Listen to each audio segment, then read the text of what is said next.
Embarquez dans les 6 étapes de l'éveil spirituel. L'éveil spirituel est un voyage transformateur au cœur de notre existence. Vous êtes-vous déjà demandé où vous en êtes sur votre propre chemin spirituel? Traversez-vous la désillusion et l'anxiété, ou avez-vous trouvé un profond sens de dessein? Explorons ensemble les 6 étapes de l'éveil spirituel, un chemin que beaucoup d'âmes parcourent à la recherche d'un sens plus profond.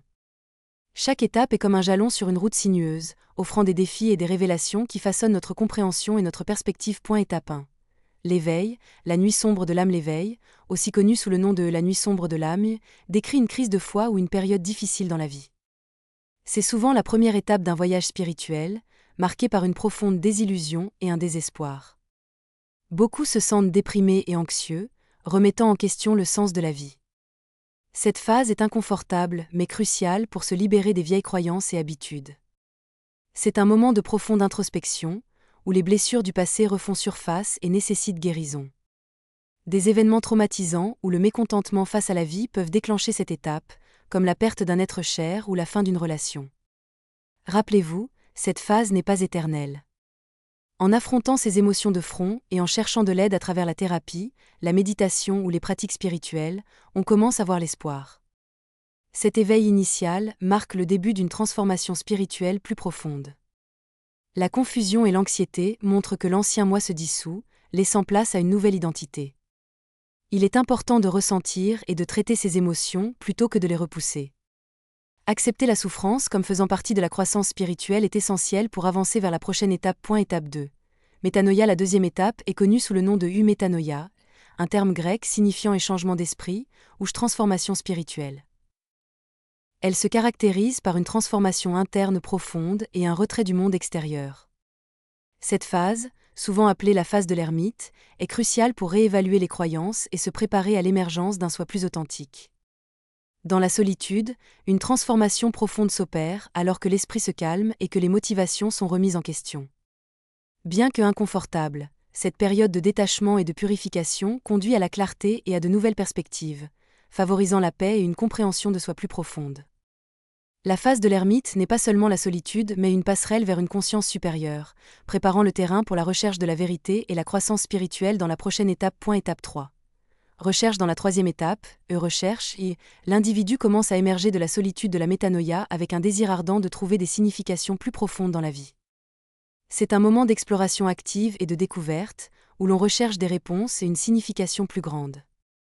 La recherche est motivée par une curiosité profonde et un désir ardent de comprendre les mystères de la vie et de l'univers. Beaucoup s'engagent dans des études spirituelles, la méditation et des activités nourrissant l'âme, conduisant à une croissance et des perspectives significatives. Cette phase apporte souvent des percées spirituelles et des prises de conscience qui changent la vie. C'est aussi une période d'essai de différentes traditions spirituelles et de pratiques d'auto-soin pour trouver ce qui résonne le mieux. Cette exploration est cruciale pour développer une compréhension holistique de la spiritualité et appliquer ces leçons dans la vie quotidienne, trouvant un équilibre entre la croissance spirituelle et les responsabilités quotidiennes. En suivant divers chemins spirituels, on approfondit sa compréhension de soi-même et de l'univers. Cette étape nous prépare à un travail intérieur plus profond où commence l'intégration et la guérison véritable. Étape 4. Travail intérieur. Le travail intérieur, la quatrième étape, déplace le focus de l'exploration externe vers l'introspection profonde.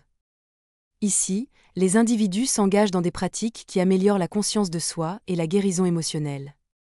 Cette phase inclut la pleine conscience, qui consiste à être pleinement présent et à observer les pensées et les émotions sans jugement. Grâce à la pleine conscience, on gagne en clarté et on comprend les schémas comportementaux inconscients. Le travail de l'ombre, une autre pratique vitale introduite par Carl Jung, implique de confronter et d'intégrer les aspects refoulés de soi-même. Ce processus, bien que inconfortable, est essentiel pour la guérison émotionnelle et la croissance spirituelle. De plus, le travail de l'enfant intérieur aide à guérir les traumatismes passés en revisitant les expériences de l'enfance avec compassion, libérant les schémas négatifs établis tôt dans la vie.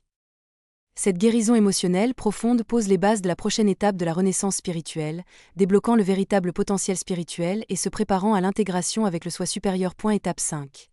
Renaissance. La renaissance, la cinquième étape, intègre l'ego avec le soi supérieur, favorisant l'équilibre et le dessein. Plutôt que d'éliminer l'ego, cette phase l'aligne avec une sagesse supérieure, conduisant à une vie épanouissante connectée à un dessein plus grand.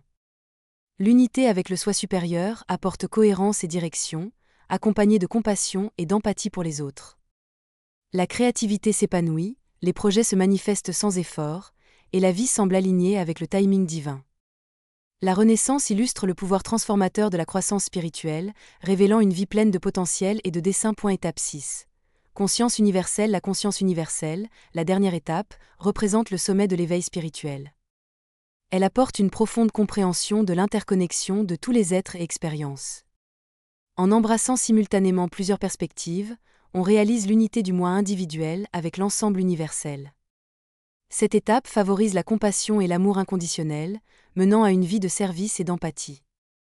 L'acceptation des imperfections de la vie apporte sérénité et équilibre, aboutissant à un contentement durable et à l'alignement avec un dessein divin. En réfléchissant à ce voyage, de la nuit sombre de l'âme exigeante à la conscience universelle éclairante, chaque étape offre des opportunités de croissance et de transformation. Comprendre ces phases favorise la paix, le dessein et la connexion avec l'univers. Rappelez-vous, le voyage spirituel est continu, rempli de nouveaux défis et découvertes. Continuez d'explorer, d'élargir votre conscience et d'embrasser le chemin de la découverte de soi et de la croissance. Si cela vous parle, faites-le nous savoir dans les commentaires. Ça a du sens pour moi.